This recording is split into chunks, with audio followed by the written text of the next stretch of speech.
Hello everyone and welcome back to another video from Banking and Crypto Guide. In this video, I'm going to show you how to log into your account on Ally Bank. So let's get started right away.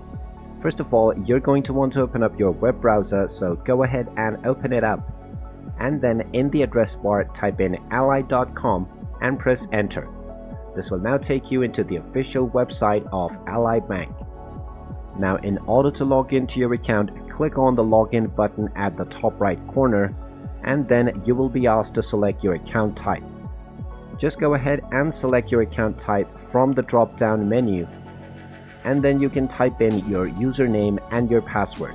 Just go ahead and type in your username followed by your password, and then click on the login button, and you will be logged into your account with Ally Bank.